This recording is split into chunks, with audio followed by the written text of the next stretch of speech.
Welcome back to Huawei Routing and Switching Elite Training for HCIE. Today topic we are going to discuss on route import and control. Let's start our part 12. Okay, so based on the table that I tabulate, so I have it in a piece of paper now. I'm going to configure my tagging. Okay, so please remember that we have to be careful when we do a tag as well as denying the tag. I'm going to configure the route policy now. So first I'm going to do an OSPF to ISIS. Okay, so I'm going to deny node 10.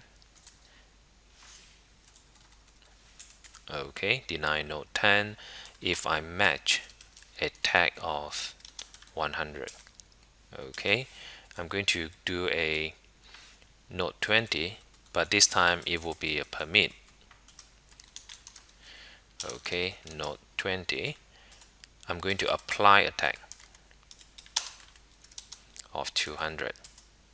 Okay, so that on the OSPF to ISIS. Next, I'm going to configure the other way around, ISIS to OSPF. Okay, first I'm going to deny the node 10 if I match a tag of 300, and I'm going to permit node 20. I'm going to apply a tag of 400. Okay, so let me show you the route policy. So I have here the route policy OSPF to ISIS. Okay, so node 10 is deny, matching 100, and permit for node 20 and apply 200. So when I do this type of configuration, I always refer back into my table just now that I construct. Okay, so this is my route policy, and we are going to do an import now. So ISIS, I'm going to do an import route OSPF. I'm going to use a route policy called OSPF to ISIS. Okay, that's on one side. Then I go to the OSPF. I'm going to import route ISIS route policy, and the policy is ISIS to OSPF. Okay, so there you have it. Display CC ISIS. Alright, so that will be on the route policy that I import, and display CC OSPF. There you have it. So router 3 has done. So let me complete the router 4 for us to complete the entire requirement 3. So let's configure our policy now. Route policy again. Route policy OSPF to ISIS. So first we are going to deny node 10 if I match a tag of 400. Okay, then I have the permit node 20. I'm going to apply a tag of 300. Continue from there.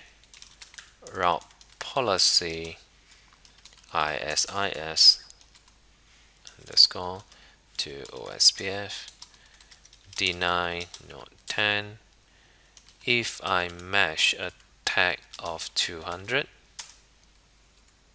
and the next one will be the permit node 20.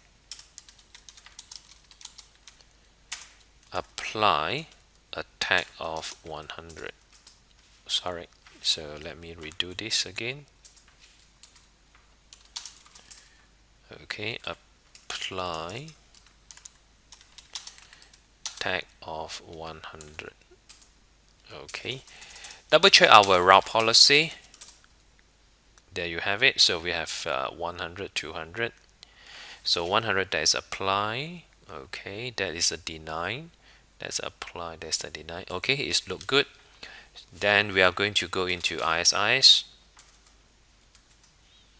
and we are going to import the route. Okay, OSPF route policy OSPF to ISIS, and in ISIS I can import a route. Okay,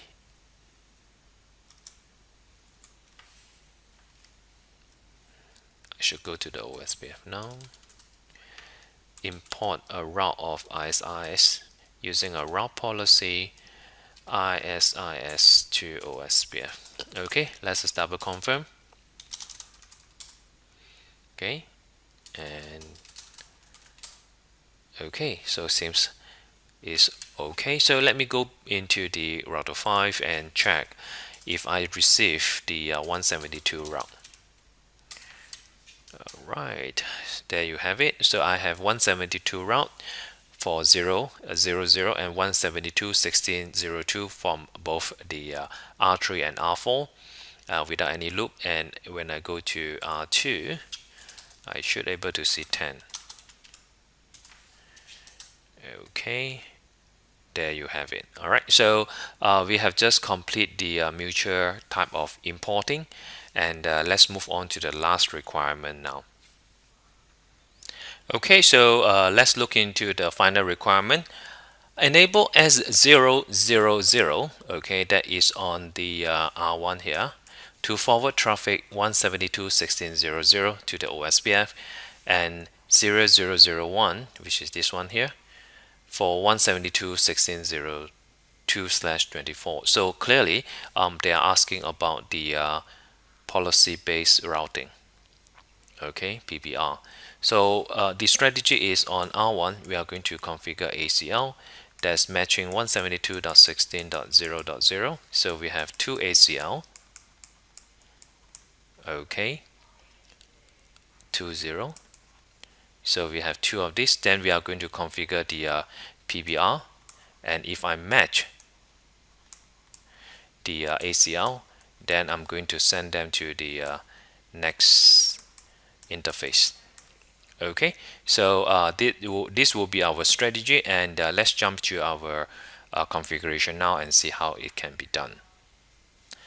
Alright, so we go to the R1 now. So in the R1, we are going to configure an ACL.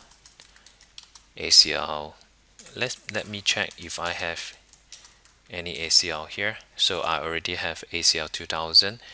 So let's use another ACL 2010.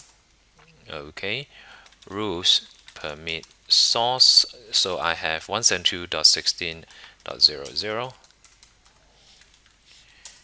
and another ACL 2011, rules permit source 172.16.2.0.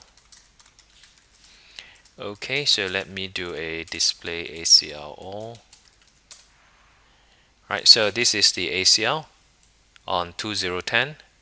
Okay, matching the 00 network, and 2011 matching the 2.0 network. So next we are going to configure our policy based route. So use a command called policy based route. Give us a name, permit node 10. If I'm going to match an ACL of 2010,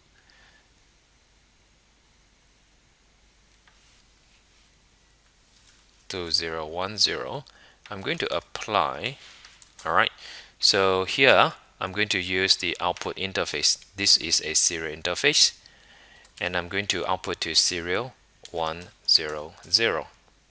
Okay, then I have a policy based route node permit node 20. If I match the ACL, so I have another ACL 2011, apply. Okay, so there's some error here. Apply output interface serial 101. Okay, and lastly, don't forget, alright, so once you have a policy, you have to apply the policy, and the command is called IP local policy base change. Okay, so here we have our R1, and when we do a display IP policy base route and look for the setup local, so these are the setup that I have. Okay, so if it's ACL 10, I'm going to use the interface as 1/0/0, and if it's an ACL 2011, I'm going to use 0101, and when I do a display ACL all, so 2010 is matching a source of 172.16.0.0, and 2011 is matching a source of 172.16.2.0, and we can actually do a testing on the R1. When I do a trace minus a 172.16.0.1, I'm pinging to 10.0.0.0.1. Alright, so it's actually go to the 12 network, and if I'm going to use 2.1, alright, you can see that it go to 21 network. So if I can do a display IP policy based route statistic local, alright, so you can see that it's actually working. So that is on our case number 2 with the complete solution. Right, so last but not least, we have completed the route policy. I show you the difference between route policy and the PPR. So this on the preparation part. So for your exam preparation, route policy is very important. Okay, it can be used on the route control on your IGP as well as on your BGP. Alright, so you need to know what are the commands to use under what type of circumstances. You also need to know how to do troubleshooting, especially when you want to do a mutual import route in the 2 different routers. We also went through 2 different cases, and this is the exam preparation. Alright, so for the exam preparation, always remember when are you going to use the PBR, and when are you going to use the route policy, and under what type of view. Alright, so always be familiar with the headaches, because in your exam the headaches is available. Master the display command and understand the case that I present just now, and hopefully you were able to master these 2, and thank you for viewing my video. Thanks for watching. Please do not forget to subscribe to our channel.